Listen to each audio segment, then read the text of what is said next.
Hey guys, so today we're going to be talking all about chair rental tips to increase your revenue and also to attract new business.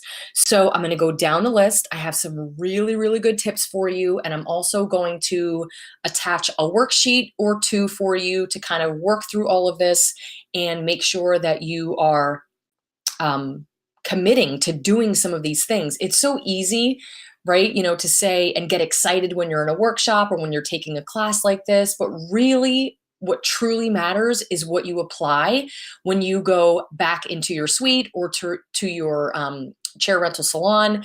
That is what most matters. And if you've been following me or if you've ever come to one of my in salon workshops, you will hear me say a million times, consistency is the key to growth in any area of your life, especially when you're growing a business and especially when you're using social media marketing to grow your business.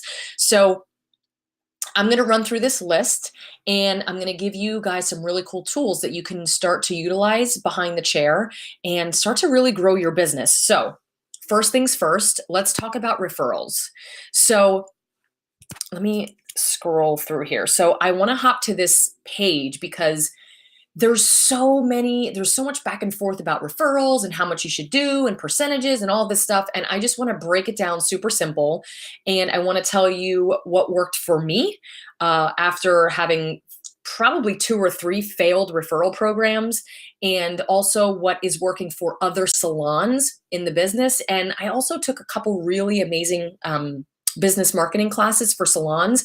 And this is how I learned to create a referral program that literally changed my business. So as I always say, do what is best for your business and what you think, but I'm going to give you some valuable tools here that actually really do work.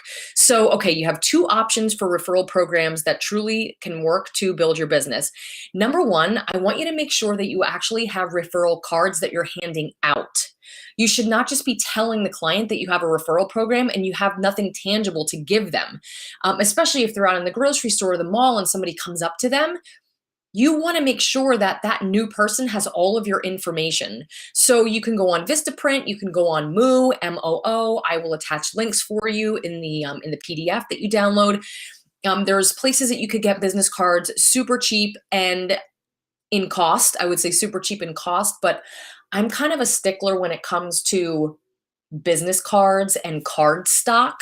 So if you are, representing yourself as an upscale brand and you are creating this beautiful 5-star plus salon experience and you give someone a referral card and it's made out of like paper, to me, that doesn't speak volumes to the type of brand that you're trying to represent. So I want you to think about that. Is it a little bit more expensive to get a 100-pound card stock? Yes. Or 150 or 110. But I recommend that if that's the angle that you're taking, every single component in your business should be upscale and match your brand. So I had to clarify that and talk about it because I'm just such a stickler when it comes to flimsy business cards. So just think about that. So 2 options that you have for your referral program. Number 1 is that you can offer, and these prices that I'm going to give you are not set in stone. I'm going to tell you how to price your own for your business. But let's just say that you're going to offer a $20 or $25 gift toward a retail product. This is for the existing client, so the one that's referring. And then you can offer a $10 or $15 gift toward your first salon experience. That's for the new client. So the way that we break this up is that the existing client gets a gift toward retail. Now, if you're a suite renter or a chair renter, you may not have a ton of retail on hand.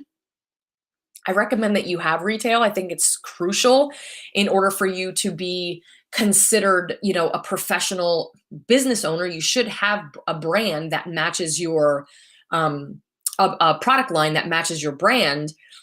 But if you don't, for whatever reason, then obviously you're not going to have this retail product version to offer to your clients. So people ask me all the time, why would you recommend them getting off of a retail product? So because I was a commission salon owner, it was easier for me to absorb the retail product because I had margins to play with because there was such a high markup, as opposed to getting the new person getting 10 or $15 off and then the existing getting a $20 or $25 gift.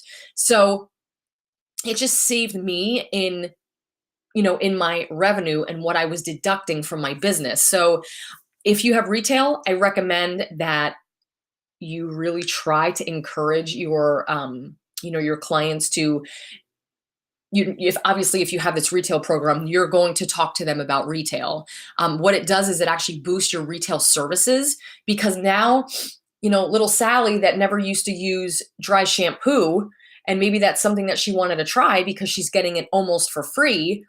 She's going to try it, she's going to love it, and she's going to continue to buy it. So there's a lot of benefits to offering retail for the existing client. Now, your second option is you can offer a $20 or $25 gift toward your next salon experience. So that's for your existing. And then you could do a $10 or $15 gift toward your first salon experience. That would be for the new guest. So this is just, oops, sorry about that. This is just obviously, oh my goodness. I don't know why my screen is doing that. Sorry, guys.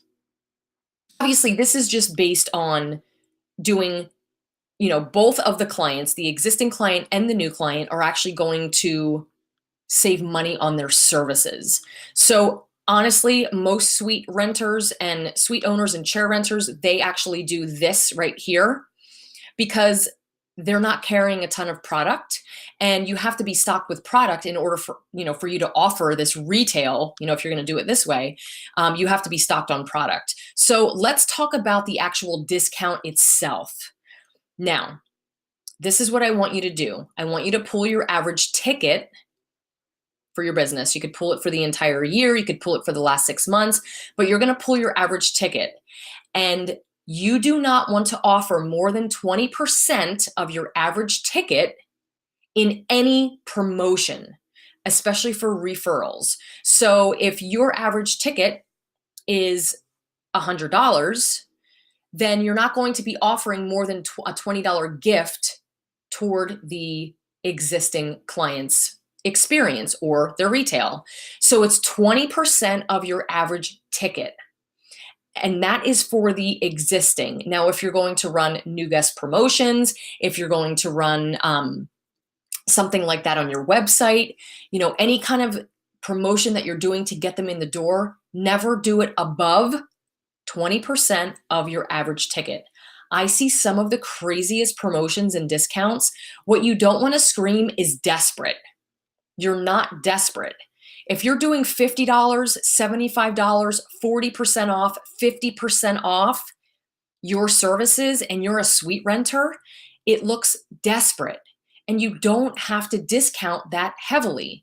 And so that's what you do when you're a year out of school, year and a half out of school. You do a color and then you get 50% off, or a $25 gift or a $30 gift toward their haircut, or they get a free haircut.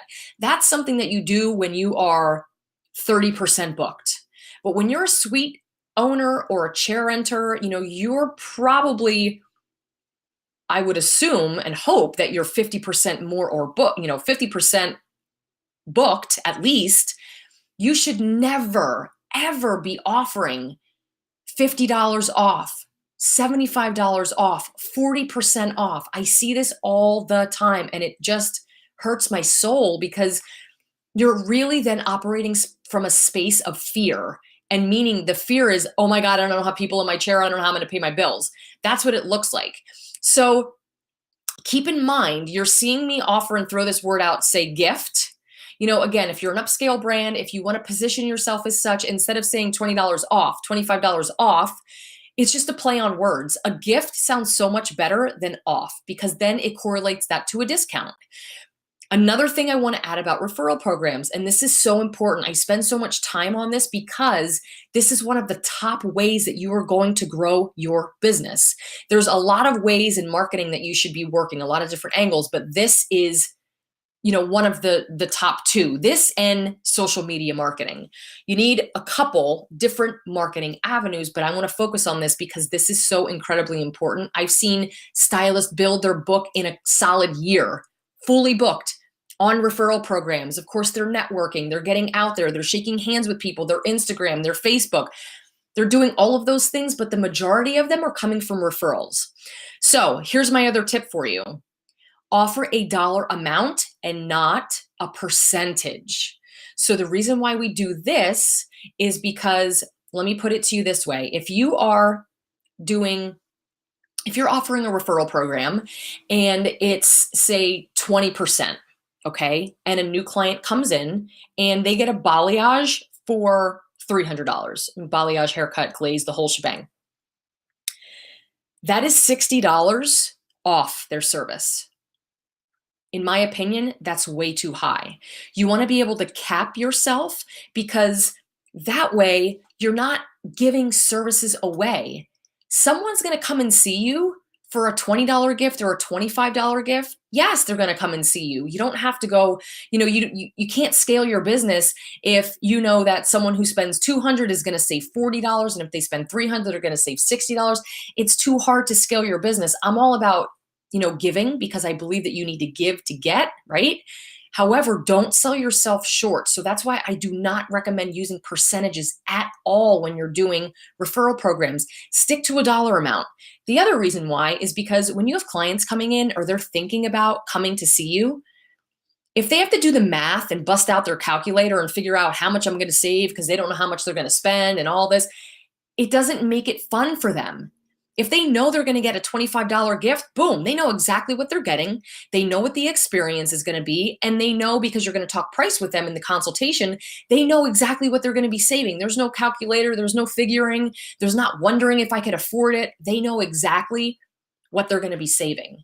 So referral programs are so key. And please make sure that you create a referral card that is visually brand consistent, beautiful, super simple. I'm going to attach a referral card for you that you can use all of the verbiage and the information, because it is so important that it's done right. And I also recommend that when you're creating a referral card, that it is actually larger than your business card. So when I attach the card for you in the PDF, you'll be able to see the difference in size, and I'll put the size down there for you. I can't think of it off the top of my head, but you want to make sure that it's bigger. So when someone's out in the market and they're grabbing your card, they don't just grab your business card. They know that the referral card is larger. So you want to make it as easy as possible for the guest to hand out these referral cards. So that is my whole system on referrals. And I really, really hope that if you're not offering a referral program, that this truly inspires you to use one and create one. Of course, I'm going to take your questions on the Facebook page, so hop on over there if you have any. But if you're going to do one thing out of the things, all of the things that we're going to talk about, I would recommend that you try to really work a referral program. Then the other side of it is that when you get the cards, you actually have to hand them out. So you're not going to, I've seen this so often that stylists have referral cards on their station and they never give them out. You hand out 3 to 5 referral cards to every single human that sits in your chair. If you focus on this and you get super aggressive about it, I'm telling you, you will build your business. So let's go back to this. So obviously number 2 is Instagram and Facebook. I have separate workshops. I have separate classes on this actually in the program. So I'm not going to dive too deep into Insta and Facebook, but I just want to let you know that I want to let you know what the target demographic is for each. So you all have your own perfect target client. Okay. And if you are attracting a younger demographic, then Instagram may be that may be your main source of promoting, posting. I recommend that you post on both for sure, but you may post a little bit more on Insta and pay attention more to Instagram. So the demographic on Instagram is actually 19 to 29. That's the average age range on Instagram. So now believe me, obviously, there are people who are older on Instagram. This is just the average. But if you are looking for a younger demographic, then Instagram is going to be your jam. Facebook is from the age of 19 to 54. So if you have a lot of little Marys that get a 7N Bob and they're coming in, they're teachers, maybe they're real estate agents, they're also hanging out on Facebook. So know who your perfect target market is. I have a separate class on that too, because we're going to dive deep into that. But know who your target market is. And when you post, make sure that you're talking directly to them. Don't just make a blanket post.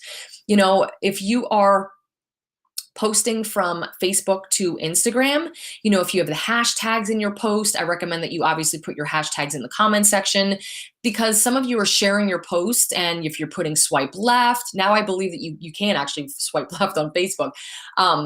But I've been seeing things that don't correlate. If you have the @ symbol on Instagram and then it transfers over to Facebook, that really doesn't make sense. So there's things that you have to change in order for your post to really make sense to your clients. And if you're posting the same photo on Instagram and Facebook, the target market is completely different. So you're actually going to be tailoring that post to each target market. Okay, number 3, your schedules. So let's talk about your scheduling within your business. How are you working? Are you working a 4-day week? Are you working a 5-day week? Are you working 10-hour shifts? Do you find that you are super busy at night from like 4 to 7 or 8 o'clock, but you're not busy during the day? So I want you to follow the trends of your schedule. And if you're still building your book, obviously nights and Saturdays are the busiest. And I know some of you are not working Saturdays and you're taking off one Saturday a month. That's totally fine, whatever works best for your business. However, you still have to accommodate your clients. And if you notice that you're not busy during the day at all, and you only have one night that you're working, you may want to swap out that one day for one night and start to work 2 nights. Maybe you condense your hours a little bit and you come in later and you work maybe a 3 to 8 instead of being there from 11 o'clock in the morning and it's crickets, but you're like booming at night and you're double booking. So I want you to pay attention to your schedules. And I want you to pay attention to how you're booking. Now, you know how to book yourself in your schedule, especially if you have an assistant that's working with you in your suite or in your salon. But I want you to pay attention to how you're booking your times. And when you're booking, I always used to call this smart booking to my team. When we had the receptionist that was handling all of our schedules, this was before we started doing online booking, I would always have her present the times that the client should be booking and kind of back book them or stack them in a day or a time that was already booked. So how many of you guys hear this? Or you've seen this if you had a receptionist booking your appointments.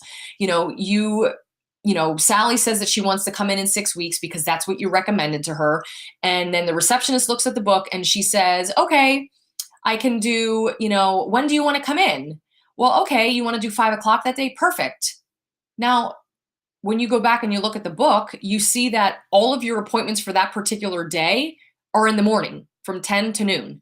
And you know that your daytime hours, maybe between 12 and 3, are not super busy. So now if that doesn't fill in, you're going to have a gap all the way. Now, hopefully that will fill in 6 weeks. But if you know how your clients schedule and you know the way that your cycle runs, this could pose a problem. So I always recommend booking. Now, if Sally needs a 5 o'clock appointment because she works and she has to come at 5, that's one thing, right? Of course, she gets that 5 o'clock appointment. But if Sally's retired and she is free to come in anytime, you want to schedule her the best way that makes sense for you and your business. So if on that particular day, say June 3rd, she wants to come in and you already have a color booked from 10 to noon, ask her if she can take that noon spot. That way you're stacking her, you're back booking her. And that way now she's going to say maybe she'll be booked from 12 to 2. And then the next person that wants to book, now you try to book them at that 2 o'clock. That's how you smart book yourself. Now, obviously, it is always tending to the client. So whatever their needs are, you're not going to say, sorry, Sally, you can't come in at 5 because I have to book you during the day. That is not what I'm saying at all. But you know your clients and their flexibility. If they've been coming to you for a while, you take control of the booking. Now, if you have a receptionist, then you're going to have a conversation with them and show them and tell them how to back book and how to stack your appointments so you don't have all these gaps. So I want you to think about how you're scheduling yourself Maybe you have to tweak your schedule. Maybe you condense your schedule. Maybe you're working 5 days as a renter and you're only busy 4 of those days and you still have time to fill. Maybe you don't need to be there that fifth day. Condense all of your clients into 4 days and be busy when you're there those 4 days. And then when you get busier and busier and you have overflow and you want to add a fifth day, do that. Or if you're working 3 days and you want to add a fourth day, do that. But I would rather have you work 4 days instead of 5 and be busy the 4 days that you're there instead of sitting there. Or I'd rather have you come in and work a 3 to 8 because you know you're going to be jamming instead of sitting there from 11 o'clock in the morning doing nothing. So time is money in this business. You guys know this. So I want you to think about your schedule and I want you to think about how you're booking your clients. Number 4, price increases. Oh my goodness. I know that some of you in here have not had price increases in a couple years. I'm not even going to go down that road right now because I have a whole separate class on price increases, how to price increase, when you should price increase, how you should handle the whole entire thing, what you should do, the percentage, the amount you should do. So I'm going to go all in on that, but I'm not going to do that here because that is a whole separate class. But if you haven't had a price increase in 2 years, it's time. And don't worry, I know that you guys get a little bit nervous with pricing, but with all of the other classes that I have on here, especially the classes that I have on personal development, I want you to work from that space of confidence. You should be charging what you're worth. So I want you to know that it's coming. So prepare yourself for the price increase class because I want you to do this for yourself. Give yourself a raise.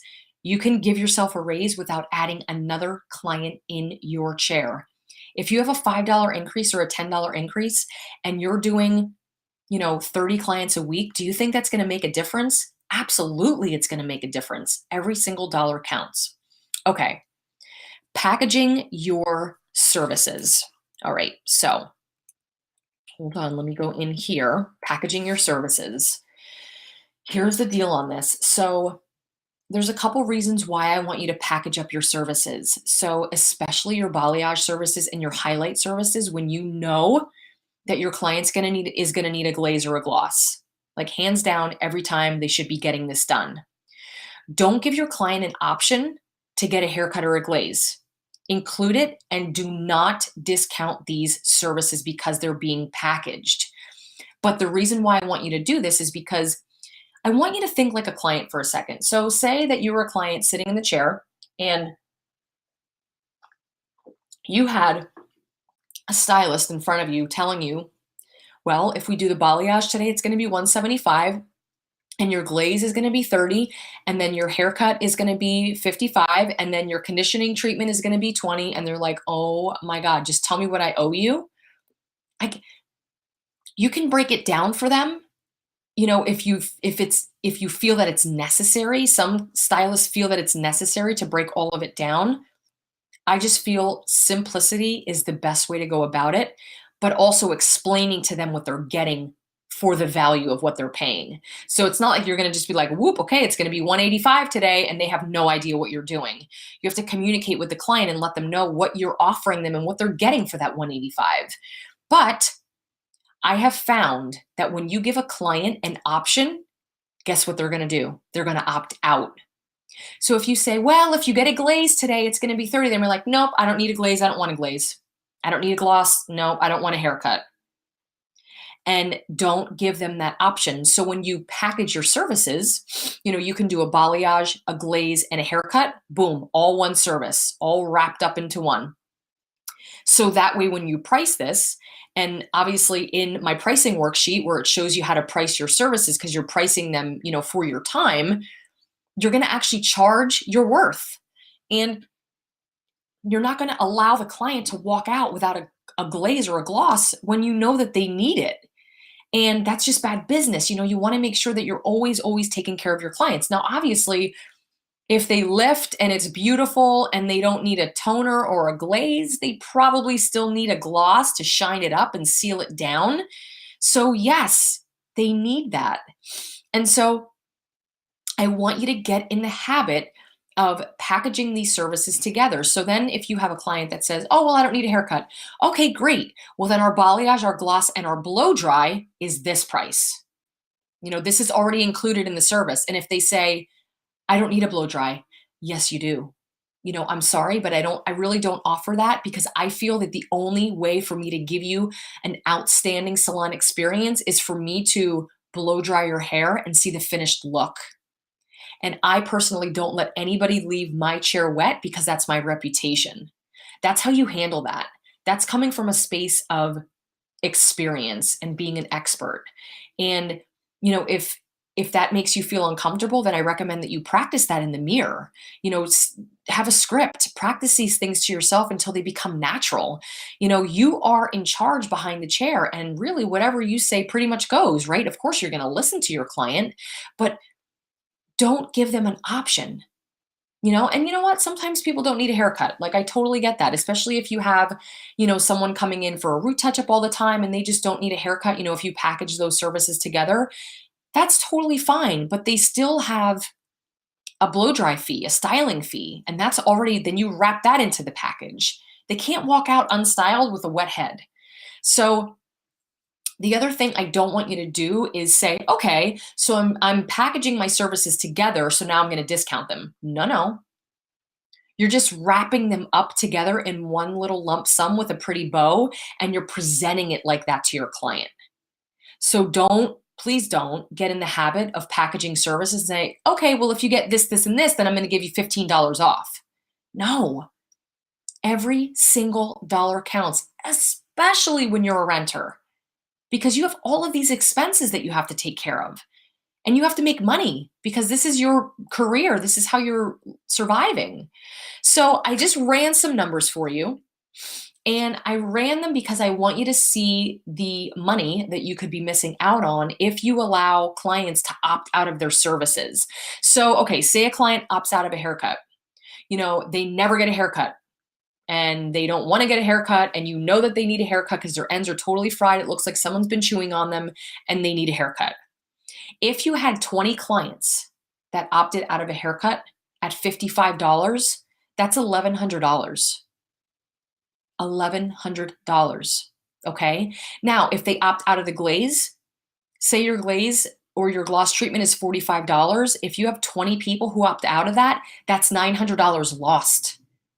That's an extra $200. That's an extra $2,000 that you're missing out on because you're allowing the client to be in charge. So the reason why I recommend that you package these services is there's no opting out. This is what I'm doing. This is what I'm providing. This is what allows me to give you an outstanding salon experience. This is what allows me to give you the best look. And I want to see my work when it's finished because if, God forbid, there is something that you're not happy with, I want to be able to fix it right here and right now. So I know that you leave and you're 100% happy. Got it? So don't let people opt out and please package your services. Okay. So let's talk about increase frequency of visit. So some of these things that I'm giving you to do, you don't even have to attract another client. These are things that could actually up your revenue without getting another new client into your chair. So, okay, I want to show you this because this is like, whoa to me. I know I'm hopping around. Hold on. And not put this in here. So I'm going to actually attach this for you.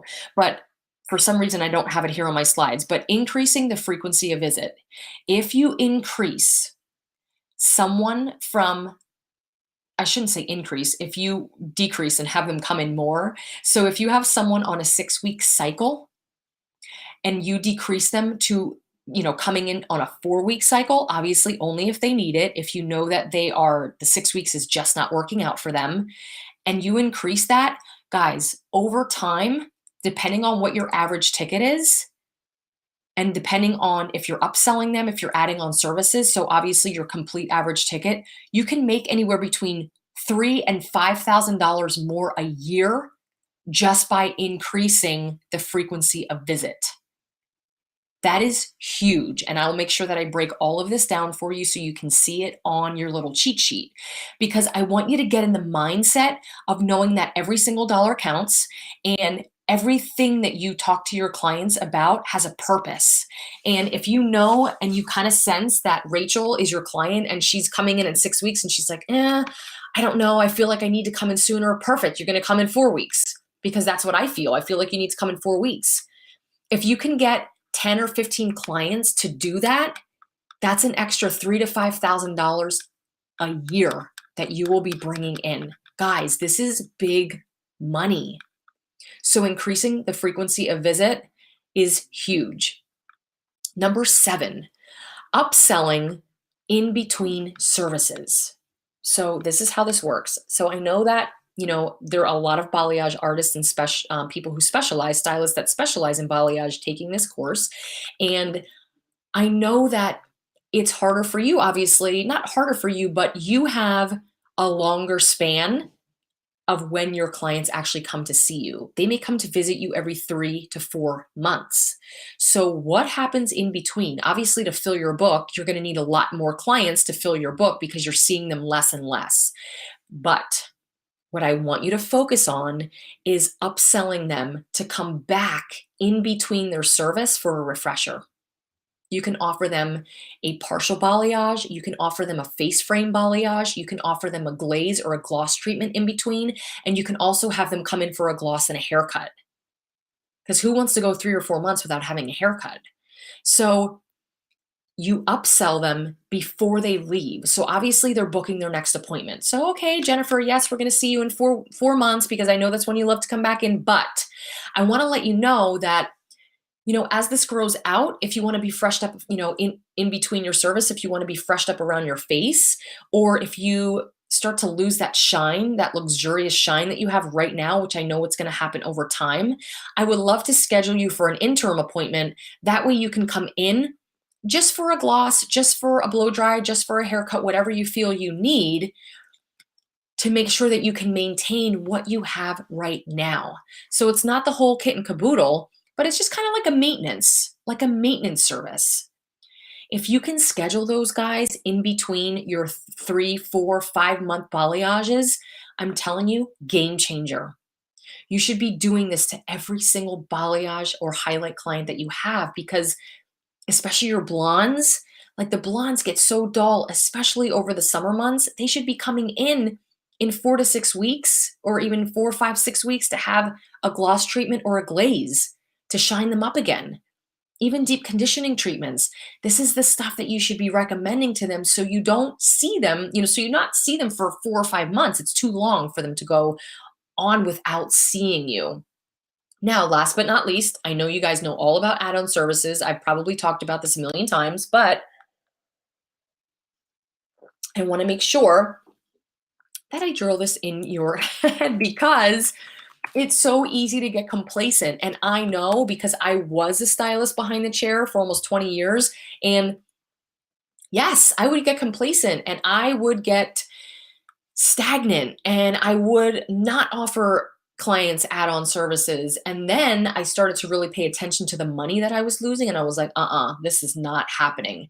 And then I would multiply it by the number of stylists that I have because I know that they weren't doing it either as religiously as they should because I wasn't. I added up all that money. I was like, no way, we are not. So I want to just give you a little refresher on add-on services. And I want to talk to you about how important it is because number one, if you're not adding on services for your clients and they don't feel that they can get these particular services from you, they're going to go somewhere else and get them. If you don't talk to them and you don't educate them about these add-on services and they feel that they need a deep conditioning treatment, they may go down the street. So I want to make sure that you are always, always talking to your clients about things that they need. If they don't need it, you don't sell it. But who doesn't need a deep conditioning treatment and who doesn't want their hair to be shiny with a glaze or a gloss treatment? So I want to show you the opportunities that you have to obviously make more money, but also create a better relationship with your clients. So if you add on one $25, just one $25 service per day on a 4-day week. It's an extra $100 a week in service sales. If you add on if you add on one $25 service a day and you work a 5-day week, that's $125 a week in services. Okay. If you want to get nuts and you want to do 2 add-ons a day at $25 and you work on a 4-day week, that's an extra $200 a week. That is $800 a month. That is a lot of money. Per year, you are bringing in, if you're doing one add-on service on a 4-day week, you're bringing in an extra $5,200 in service sales. If you're doing one on a 5-day week, this is one a day. That's all you got to do. $6,500 a year. If you want to get totally nuts and do 2 a day, you'll bring an extra $10,400. Guys, this is money that you're leaving on the table. Please pay attention to the experience that you're giving to your guests. It is so important for them to understand and that you're educating them. It's not selling them. You're not selling them anything. You're educating them and you're recommending things that they need to keep their hair healthy, shiny, vibrant. You're not going to let someone walk out of the door after they just spent $300 on a, 7R balayage. They got a flaming red balayage and it looks beautiful and gorgeous. You're not going to let them go home and use Pantene. I mean, that's not securing their investment. And it's the same thing with add-on services. So I think what you have to do, and I hear this all the time, is that I just feel, stylists feel bad or they feel like they don't want the client to spend more money. And this is your business. This is your job. And it is your job to recommend everything that they need. I always recommend practicing this stuff in the mirror, coming up with a script so you're super comfortable. If add-on services scare you, it's kind of like one of those things like retail where people don't talk about retail too much because they get nervous because people are going to say no. What's the worst thing that somebody's going to happen? What's the worst thing that's going to happen? Someone's going to say, no, that's okay. I'll pass. I don't need a conditioning treatment. Okay, cool. No problem. I'll check in with you next time. That's it. But you did your job. You gave it 150%. That's all that I'm asking that you guys do. But I wanted to break this down for you because I want you to know how imperative it is that you're leaving this money on the table. So let me run down this list for you. So we have referrals. Don't worry, I'm going to have this all on a sheet for you. So you're going to focus on your referral program. You're going to kick it up on Instagram and Facebook, and I'm going to have other classes that will show you how to do that. You're going to check your schedule. How are you scheduling? You should have in your point of sale, you should actually have a utilization report that you can pull that shows you per day, per week, per month, how you're booking and how you're scheduled. So if you know every Tuesday from 11 o'clock to 3 o'clock, you're dead, and it's been consistently like that for months, you may want to change up your schedule. If you're booming at night, every single night, you're so crammed, you're overbooked, you want to add another night. Swap that day out for a night.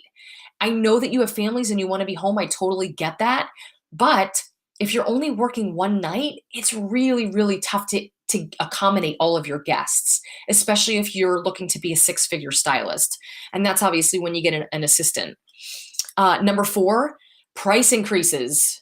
I'm so excited. I cannot wait to talk to you guys about price increases. I cannot wait to go through the whole entire deal about price increases and get you guys so pumped about increasing your prices because you're going to have a systematic way to do it and you're going to feel confident and you're going to feel so good about it. Number 5, packaging your services and not discounting them, but giving your clients options with a glaze, gloss, haircut, blow dry, with the balayage or with the highlight, packaging that so it actually makes it a little bit easier of a flow with your clients and they understand exactly what they're getting and what they're paying for. Number 6 is increasing your frequency of visit. Very important. I will show you that breakdown so you can see how much money you can increase your revenue by just increasing the frequency of visits. Number 7 is to upsell in between services. So we talked about having them come in for a partial balayage or partial highlight or a face frame balayage, a gloss, a haircut, a deep conditioning treatment. All of these things they would schedule before they leave your your chair for the day. So, obviously they're going to schedule their next appointment, but you also want to schedule this interim appointment too. And then eight, last but not least, add-on services. I want you guys to get in the mindset of, yes, I'm doing my job. I'm doing my job. I'm educating my clients. I'm recommending. That's what I'm supposed to do, right? I want you to get on that habit, and I want you to understand that you are just doing your job. And if you're not offering them something, they will go somewhere else. So this is a lot of information. I'm going to leave you all with this. Make sure that you go and download the worksheet for this, because I want you guys to start filling some of this stuff out and challenging yourself right away behind the chair. And please be consistent with the things that you choose to do. Don't start and stop, start and stop. The inconsistencies are what throws off your clients, but it also doesn't give you consistent revenue either. So thank you guys so much, and I hope you have an awesome day. See you later.